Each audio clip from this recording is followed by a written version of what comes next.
Spokane's population coming to a standstill. With home prices staying high and mortgage rates making it tough to buy, more people are looking outside Spokane for their next home, but where are they going? Today, I'm breaking down the top 10 places Spokane homebuyers are searching for right now, according to data from Realtor.com. Some of these locations might surprise you, so let's dive in. So first, let's talk about why we're seeing this shift. Home prices in Spokane have remained high even as the market starts to normalize across the country. The median home price here is in the mid $400,000 range, which has made affordability a major challenge, and it's been this way for the last 3 years. The average price in Spokane has been around $430,000 for almost 3 years now. So mortgage rates are also a big factor. Even a small increase in interest rates can add hundreds of dollars a month to a monthly mortgage payment, pushing buyers to look elsewhere for more affordable options. As I'm recording this video, there has been some good news that rates are dropping into the high sixes at about 6.89, which from last week has come down about 0.2%, which is great news for buyers out there in the market today. But remote work has changed everything. Many people are no longer tied to Spokane for work, so they're expanding their home search beyond the city. A lot of people, though, in Spokane, there's not as many remote workers here. This isn't the Bay Area with lots of tech jobs and things. So I find that people are also moving for higher paying jobs in other cities, even if it's not remote work. So before we get into where they're moving and looking into the top 10 destinations, I want to discuss a little bit of a misnomer in regards to Spokane's population. So I would say when you talk to a Spokanite, you would think that Spokane's population has absolutely boomed in the last few years, specifically with the pandemic that had happened. And they would say that all the Californians had come here and to find affordable homes, bought up all the houses, things like that. But the funny thing is if you look at this graph, you'll see that Spokane's population has really been steadily growing. I mean, ever since really 1990, it's been around 1 to just shy of 2% from 1990 till about 2020 and 2018 even. And just before the pandemic, there was a drop off to below 1%. And then come pandemic time, we had just been at about 1.1%.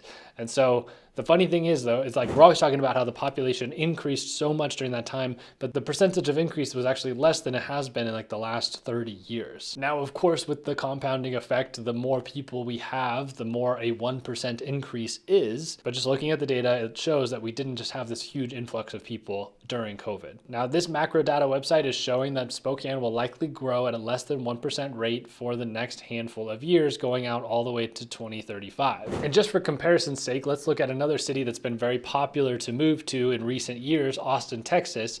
We're looking at this map, we can see that it's actually grown rapidly for a long time. It's been growing at almost a 4% population growth for a very long time now. And as soon as the pandemic came, it actually dipped quite a bit to the point where people aren't necessarily leaving Austin, Texas. It's not a negative growth, but it just dropped off. The growth rate dropped off so significantly. So it's just very interesting to acknowledge the headlines that we've been seeing, all these boom towns and these places increasing or supposedly increasing in population so rapidly, but we actually look at the numbers and we're actually pulling back in our growth quite a bit, but overall still seeing some population growth. So with that said, with the slowdown of people moving to Spokane and maybe people moving out of Spokane that is balancing out that less than 1% growth ratio, let's find out where they're going. And if you're thinking about selling your home to get out of Washington for whatever the reason, feel free to reach out. We love working with property owners. Not only do we help people relocate here to Spokane, we love helping people relocate out of Spokane and can connect you with amazing realtors in each of these markets that we've vetted ourselves. So according to Realtor.com's cross-market demand report, these are the top 10 cities where Spokane buyers are looking right now. Number 10 being Bremerton, Washington. So moving to the west side, average price is almost $200,000 more than Spokane, but they want to live close to Seattle, waterfront living, and have that strong job market where they can get some really high paying jobs. Even though the home prices are $200,000 more on average, likely they're going to be able to find a salary that more than makes up for that difference. Number 9, Boise, Idaho. Personally, I do really love Boise, Idaho. Average price being $570, according to this article. And I'd love, if you know the areas better than I do, tell me what the actual home values are, because I know Boise is very expensive now.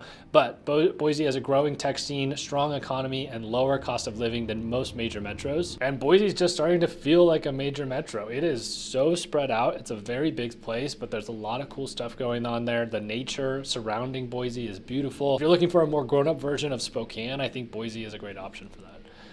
Number 8 being Portland, Oregon. Average price just shy of 600,000. They're looking again for a better job market, a little bit more of a cultural scene, more urban lifestyle. Obviously, Portland's had its problems, but there are a lot of people that still love it there. I know a lot of people that live in Portland and absolutely love living there. I think really what they'd be getting over there versus here is good Chinese food or good Asian food, because Spokane is lacking in that. Number 7, a total switch, but Lewiston, Idaho, median sales price is around the same as Spokane, but it's a little bit of a small town. They're looking for more affordable housing options. Obviously, Lewiston itself might be around $425, but the surrounding areas might be a little cheaper. There's going to be a lot more rural property, but they want to be close to outdoor recreation, have that small town feel, and just get over to Idaho versus being in Washington. Number 6 is Yakima. Home prices are a little bit cheaper at $410,000. And it was found in this article that the price per square foot is maybe a little bit better, so you could get a bigger home for less money in that area. Now for Yakima, I don't necessarily know. I do know a few people that have moved there for school or like for doctor, nurse residencies, because the hospitals need people to be filled in there. I don't know if I would say that Yakima is an upgrade from Spokane. Number 5 is Phoenix, which I would agree with this one, that I talked to a lot of people looking to just escape the snow and go to warmer weather.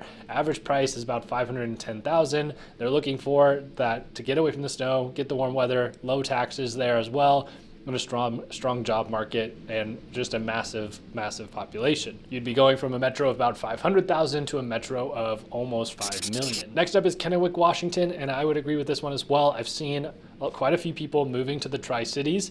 The average home price being about $510,000 in the area. The economy is growing quickly. There's tons of new construction options, and it seems like businesses are really looking at the Tri-Cities. It's kind of this middle ground between maybe the Portland metro area, the Seattle area, and the Spokane area.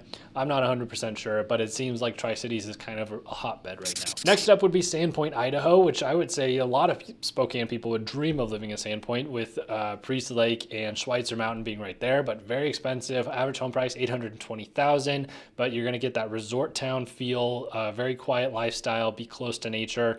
I don't think you could argue with the desire to live in Sandpoint. Number 2 is Seattle, so similar to Bremerton, just getting over to the west side. Average home price here saying $725,000, but I mean, I would say good luck finding a house for that. I mean, that would probably include condos for sure. If you want a single family home, easily over $1 million.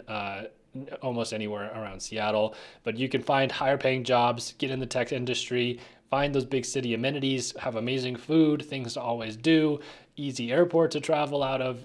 Definitely a lot of pros to living in Seattle, but Seattle also having major issues as well. And number 1 on the list, no surprise at all, but people are jumping the border and going to Coeur d'Alene, Idaho. The median listing price is $722,000 because this town has become so valuable over the years. So Spokane's been growing at about less than 1% rate. Coeur d'Alene on average is seeing a 3% growth right now. This is also because it has that resort town feel, lots of great restaurants, little shops, but it's growing rapidly. It's starting to blend in even more with the Spokane Metro, because Post Falls is growing rapidly, which is very close to Coeur d'Alene. But Coeur d'Alene Lake is just a gem. People want to live close to it. The crazy thing is that Coeur d'Alene tops the list with over 11% of Spokane home buyers looking there. So people looking to move out of Spokane, over 11% of them are planning to move over to the other side of the border.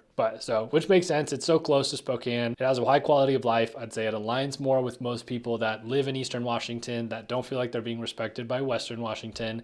And then you have the potential to buy some amazing lakefront properties. So what does it all mean for anybody looking to move to Spokane long-term, make this home? Like, does it make you nervous? Or people looking to sell? Well, people aren't necessarily leaving Spokane forever, but they are looking for affordability, job opportunities, and a different pace of life. If you're a homeowner thinking about selling, this could be great news. There's still demand for Spokane homes, but buyers may be weighing their options carefully. We talked to a lot of buyers that are looking on both the Spokane and the Coeur d'Alene side of the border, weighing their options on which side they want to be on. So what does this all mean? If you're buying in Spokane and you want to know about the long-term economy here, people aren't leaving forever by any means. We have slow, steady growth here in Spokane. And I think after some of the good news that's been coming out about our aerospace tech that's moving to the Spokane area, we're going to start seeing a lot more higher end jobs here in the area as well, which I think is very good. If you're a homeowner thinking about selling, specifically those looking to leave Washington State, we specialize in helping people relocate, whether it's here to Spokane or out of the area. We can connect you with some amazing realtors to help you buy a home in your next market and just bridge that gap and make it easy as possible. So if you could move out of Spokane, or you are, let me know where you're going down below. And if you found this video helpful, don't forget to like, subscribe, and hit the bell so you don't miss my next next Spokane real estate update. If you're thinking about buying or selling, feel free to reach out. My team would love to help. Thanks so much for watching, and we'll see you in the next one.